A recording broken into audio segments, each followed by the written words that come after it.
Esta é a 6ª temporada do Desafio Profissão, um programa da equipe de orientação profissional do curso de Psicologia da PUC de São Paulo, do NASCE Orientação Vocacional, em parceria com a TV PUC.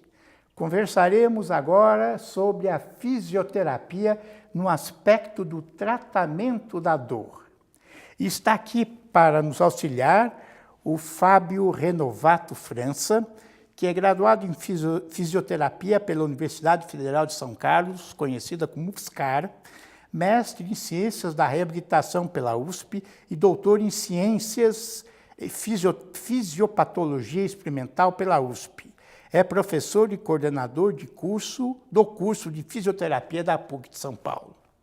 Eu agradeço a sua presença. Eu que agradeço o convite. E vamos iniciar com uma situação inusitada, engraçada, do trabalho do fisioterapeuta da dor. Na verdade, o fisioterapeuta, ele por excelência, o nome fisioterapia é fisiofunção e terapia é tratamento, né? Então, na verdade, a gente busca devolver a função do paciente e, com isso, trata-se a dor. Na maioria dos casos, né? Nos problemas crônicos, isso acontece. Um caso interessante que eu posso contar aqui, inclusive aconteceu hoje, acabei de atender um paciente, acabei de avaliá-lo e eles normalmente chegam com os exames de imagem, né? Tanto de coluna quanto de ombro, não que eles não sejam importantes. E ele tinha passado em 3 médicos, né? E aí um pediu para operar, que é um erro muito grande, você de cara pedir para o paciente operar, ele tinha parestesia e um pouco de dor. O outro pediu para fazer a fisioterapia e o outro fez o padrão, quer dizer, todos fizeram o que é feito normalmente. Você faz o exame de imagem, né? Demora um tempo, fica angustiado. Quando chega o exame de imagem, você fica mais angustiado ainda e aí você descobre problemas que não deveriam ser descobertos. Você fala assim, como assim, Fábio, não deveriam ser descobertos? Porque na maioria dos casos, via de regra, quando você sabe do problema, você começa a pensar naquilo diariamente. Sim. E isso já se sabe que faz mal, não faz bem. O ideal é você relaxar, não pensar naqueles problemas e tocar a vida, né, na maioria dos problemas. O corpo ele se incumbe de melhorar os nossos problemas, como eu falei, na maioria das vezes. E esse paciente, como outros pacientes, chegam com um exame e ao invés de pedir uma avaliação, uma conversa, porque a gente vai descobrindo muito do paciente na conversa, né? O que ele faz, quais as atividades, se ele faz academia, se ele é sedentário, se ele sofreu um trauma, se ele sofreu uma pancada, se foi uma entorse. Mas ele chega com o exame de imagem de um problema crônico, né? E ele já sabe que ele tem uma hérnia, ele já sabe que o disco está esmagando ali a medula, ele já sabe uma série de coisas que muitas vezes não são a causa da dor. Sim. O nosso tema é a dor e não são a causa da dor. Isso provoca uma série de problemas, né? Então, ele chegou para mim hoje com o exame de imagem e eu falei, guarda o exame de imagem, e ele se assustou, que é o que acontece normalmente, né? As pessoas se assustam, como assim, Fábio? E aí eu tenho um trunfo, que eu sou professor, né? Que eu atuo na área. Que eu sou doutor, né? Embora não sirva para muita coisa, na parte clínica, mas o pessoal confia um pouquinho mais, né? E aí quando eu começo a explicar para eles que o exame de imagem ele não é tão importante quando eles imaginam que seja, que muitas vezes o primeiro contato com o médico ele mais piora do que melhora, eles começam e aí eu vou explicando para eles, passo a passo, é preciso explicar para eles. E é preciso entender também, que como eu disse anteriormente, no início, eu não quero tratar a dor desse paciente. Esse é um grande problema, né? Porque as pessoas querem ser tratadas. E tratadores, a gente tem inúmeros mecanismos de tratamento da dor, e normalmente são passivos. Agora, o tratamento da dor crônica, que é o mais complicado, ele é um tratamento ativo. Então, isso que eu ia te perguntar. Como, então, quais são os recursos que o fisioterapeuta utiliza para o tratamento da dor? Você já falou, existe a dor episódica, vou usar esse nome, você não falou ainda, sim. E a dor crônica. São coisas diferentes, tratamentos diferentes. Vamos falar um pouco sobre São bem isso. Bem diferentes. Normalmente a dor aguda, acabou a entrevista aqui, pisei em falso, fiz uma entorse de tornozelo. Meu pé incha, começa a doer, começam a vir os agentes para que aquilo melhore. O nosso corpo tende a nos melhorar, a gente fica com um déficitzinho ou outro, por isso que é bom fazer fisioterapia depois, para minimizar esse déficit de propriocepção, de equilíbrio, né, para não realizar uma nova entorse. Essa dor é importante, que é uma dor de alerta. E é preciso que a gente tenha essa dor, para não pisar de qualquer jeito, para não exacerbar o problema. Conforme a gente Quer dizer, a dor é um aviso... A dor é um alerta. Ela é necessária. Sei. Ela é necessária. Tanto que às vezes a gente pede para o paciente não tomar remédio para terapia. Ou para terapia ou para avaliação. Porque eu preciso às vezes provocar essa dor, né? Também parece que é um problema. Como é que eu vou provocar essa dor, né? Os nossos testes ortopédicos, eles provocam dor algumas vezes. Mas justamente para ver se aquela lesão está ali mesmo, se é uma lesão aguda, o que eu vou fazer, quais os tipos de recursos que eu vou usar. E a dor crônica, em contrapartida, muitas vezes ela tem uma causa, um problema que não se curou, mas muitas vezes ela é exacerbada por problemas emocionais. Você é casado com uma psicóloga, você sabe que os problemas emocionais, eles afetam de maneira negativa a dor. Então, uma dorzinha pequenininha que provavelmente ia embora, a gente fazia uma atividade física aqui, uma hidroterapia, musculação, você fica com medo daquela dor, e aí a gente entra numa série de fatores, que um deles chama hipervigilância, a gente hipervigia essa dor. Então a gente, desde pequenininho, vai pegar a criança, olha a postura, não, vamos relaxar, né? E aí até chegar numa fase chamada cinesiofobia, que cinésio é o movimento e fobia é um medo exacerbado. Então eu tenho medo de fazer movimento, sendo que é um movimento que trata. Então, entendeu? As contradições. E aí, quando muitas vezes você vai no médico, você pede o exame de imagem, se enche de remédio e para de fazer a atividade que você está fazendo. Então você está falando, basicamente, está com uma dor, procure um fisioterapeuta e não um médico. É muito forte falar isso, eu posso até ser processado. Certo. Mas você sabe que na Austrália, com base em muitos estudos sobre coluna, sobre outros segmentos, é isso que se faz. Sei. Né? É isso que se faz. Você pode, o profissional fisioterapeuta ele pode ser o profissional de primeira escolha. Né? Você pode procurar o fisioterapeuta antes de procurar o médico em alguns casos. Dor crônica, por exemplo. Tá? Isso evita a ida o excesso de remédio, isso evita muitas vezes o exame de imagem, porque grande parte dos nossos problemas são tratados com exercícios e fisioterapia. Ou seja, a não ser que você desconfie, por exemplo, de câncer na coluna, síndrome da caudequina, né, que é um problema mais grave, fratura, você caiu, suspeita de fratura, e alguns outros pequenos casos, alguns pequenos exemplos, na maioria das vezes, vá direto num fisioterapeuta, entendeu? Porque você evita e um fisioterapeuta especializado em dor, que trata com um conhecimento alto, com conhecimento de causa. Você ir no fisioterapeuta também é para ele cometer os mesmos alarmes que a gente tem com os médicos, com os nossos parentes, no dia a dia, também não vale muito a pena. Então, se você for num fisioterapeuta que dê valor ao exercício, né, que tenha como meta principal o exercício, aí sim eu sugiro que na maioria dos problemas procure um fisioterapeuta assim, que a chance de melhora é muito maior. E você falou então que existe, depois da faculdade, uma especialização em dor. São cursos de pós-graduação, lato sensu. Isso, existem ligas de dor na USP, existem cursos de dor. Chama Liga da Dor? Liga da Dor, que os alunos fazem desde a graduação. De fisioterapia? Em fisioterapia, o pessoal da medicina também. Hoje o tratamento da dor é muito profissional, né? Temos uma professora aqui na PUC também, acho que a Adriana Loduca também, que também faz parte desse núcleo de dor lá da USP. Então a dor hoje ela é tratada multiprofissionalmente. Se eu tenho um paciente que tem problemas emocionais, que tem problemas familiares, né? Que tem falta de dinheiro, tem uma série de aspectos, morreu alguém da família, separou, certamente esse paciente ele é muito mais suscetível a entrar na fase dos pacientes com dor crônica do que as pessoas que estão com uma vida mais tranquila. Ou seja, esse momento, para quem não votou nesse presidente, é um grande fator desencadeador de dor. Exatamente. Se você está emocionalmente abalado, seja por que causa tenha ocorrido isso, você é um ser humano mais suscetível à dor crônica. As pessoas menos abaladas emocionalmente, seja estresse, seja angústia, seja Depressão são pessoas que certamente vão ter mais dor.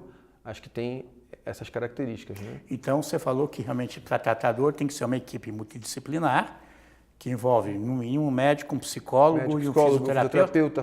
Dependendo do problema, fonoaudiólogos, professores de educação física.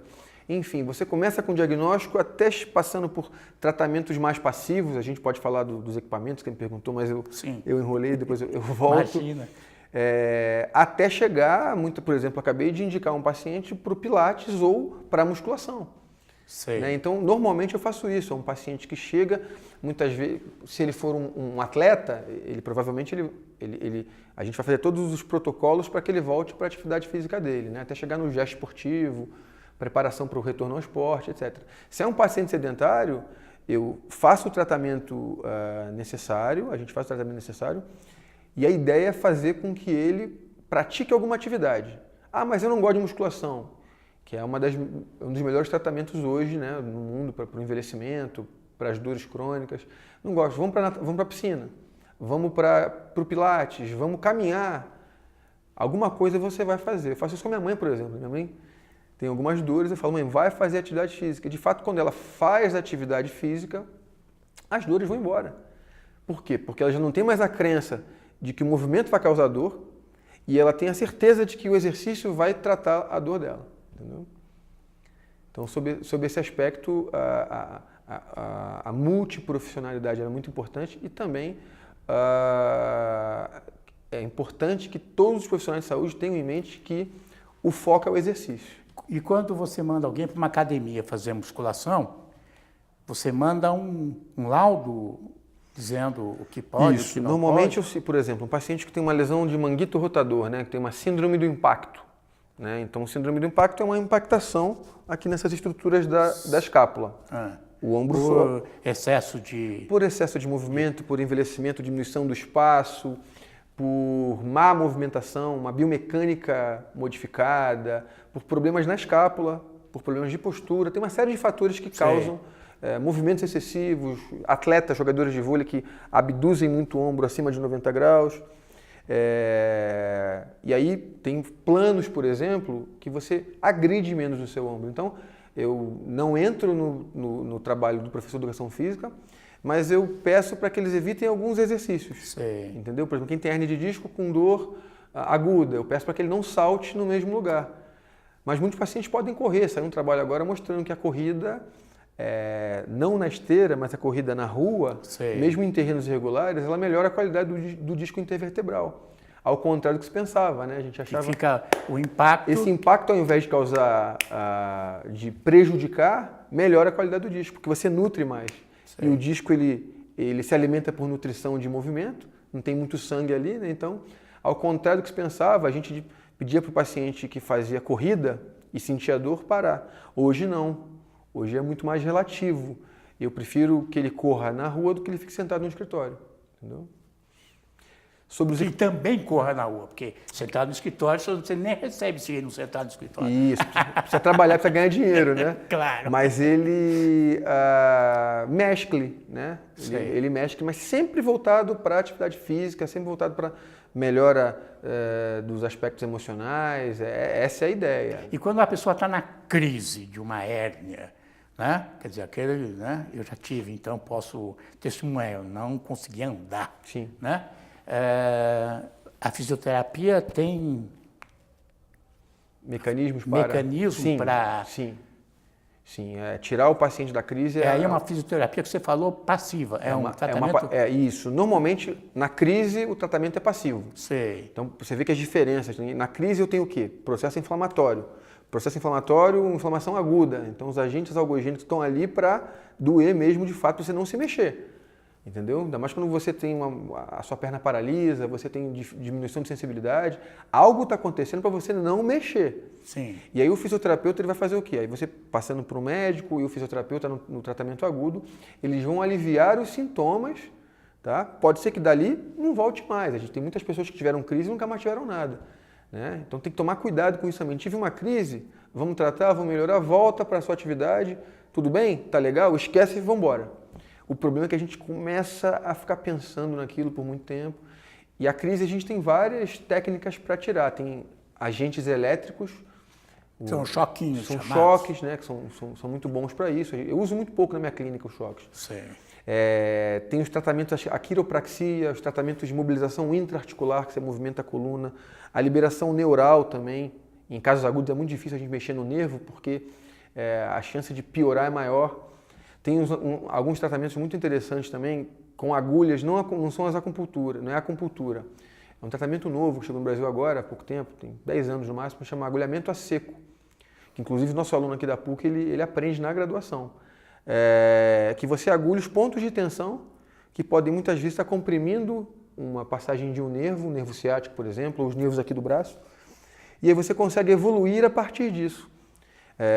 Paciente que está na crise... Mas são outros pontos, nada a ver com a acupuntura aí. Nada a ver com a acupuntura. Com A agulha é a pontos... mesma, mas a acupuntura tem muito mais a ver com energia, com meridianos. Com tá? pontos específicos. Com pontos específicos. Aí não, aí são os pontos gatilhos, normalmente os pontos específicos da dor do segmento dolorido, do segmento acometido.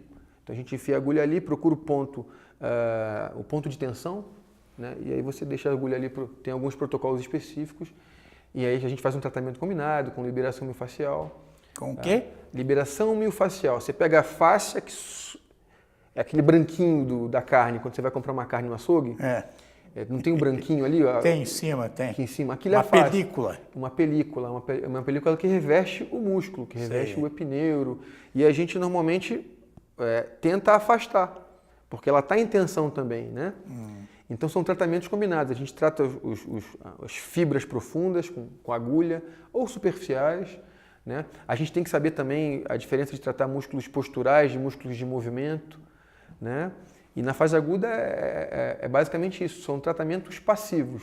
Eletroterapia, remédio, agulhamento, massagem, liberação miofascial. É bem diferente da abordagem de um paciente mais crônico.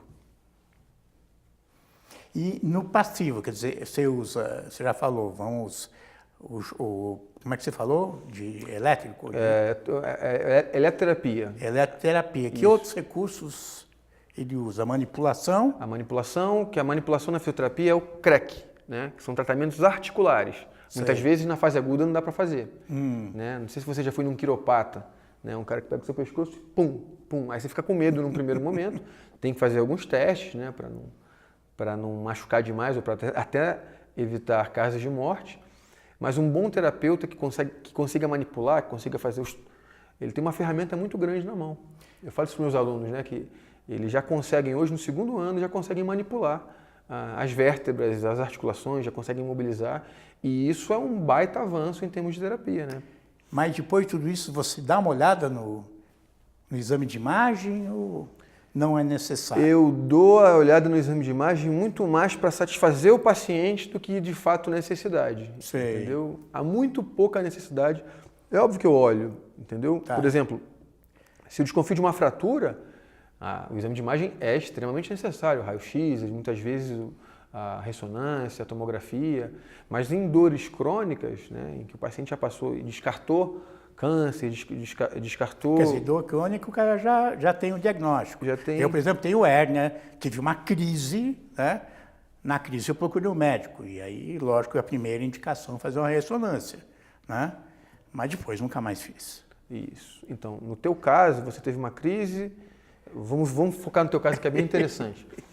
Você teve uma crise, você foi no médico, fez uma ressonância, a dor passou? Nada, o médico mandou, vamos entrar na cirurgia já. Ah, você fez cirurgia? Não fiz. Não fez cirurgia. Não. A dor passou? Eu perguntei para ele, não é uma consulta, perguntei para ele, vou piorar se eu não fizer a cirurgia agora? Quer dizer, eu complico a situação? Ele falou, não, mas você vai sofrer muito. E como que você está hoje? Não, aí eu fui fazer um tratamento fisioterápico, fiz O que eu estou te perguntando pelo seguinte, acontece isso muito frequentemente no consultório. Você alarma o paciente, vai fazer fisioterapia, muitas vezes o médico, o fisioterapeuta explicam o processo e aí você, exatamente o que está acontecendo contigo, eu tenho uma hérnia. E se você não tivesse feito nada, feito só a fisioterapia ou muitas vezes não tivesse feito nada, absolutamente nada, trabalhasse um pouquinho com dor e o teu corpo ele vai se ajustando, daqui a pouco a dor vai embora, você nem esquece. A maioria das hérnias é reabsorvida naturalmente, sem a gente fazer nada. Olha. Entendeu? Então, e outra coisa, você não tem certeza que a sua dor é pela hérnia, não dá para ter certeza. Você só consegue ter certeza se a gente faz um teste chamado teste de Laseg, e aí ele dá positivo na coluna. Mesmo assim, a gente tem que tomar um pouco de cuidado. Entendeu? Não é fácil falar para a pessoa, não faça o exame de imagem você que está sofrendo. Mas se você não tivesse feito o exame de imagem, provavelmente o transcorrer da sua melhora ou da sua piora ia ser eu mesmo. até fui ler que em 20 dias essa dor melhora, fazendo ou não alguma coisa. Fazendo ou não alguma coisa. Mas não dava para aguentar 20 dias. Isso, exatamente. Mas o que eu estou dizendo é o seguinte, você como paciente, você vai e faz. O grande problema é que você, de repente, teve uma cabeça boa e fugiu da cirurgia. Muitos pacientes vão para a cirurgia sem necessidade. Sim. Esse é um grande problema. Então, vários pacientes chegam para mim artrodesados, com a coluna rígida naquela parte que ele fez a cirurgia, e aquela parte está rígida, a gente precisa de mobilidade, né? E uma vez que ele fez a cirurgia, já era, não dá para retroagir. Fez, está feito. Aquele segmento ali está fixo. A chance de você ter uma hérnia acima ou abaixo aumenta em até 7 vezes. Como é que anda a relação deste fisioterapeuta tratador da dor com os médicos ortopedistas ou neurologistas, né? Ou neurocirurgiões. Neurocirurgiões, Isso. desculpa.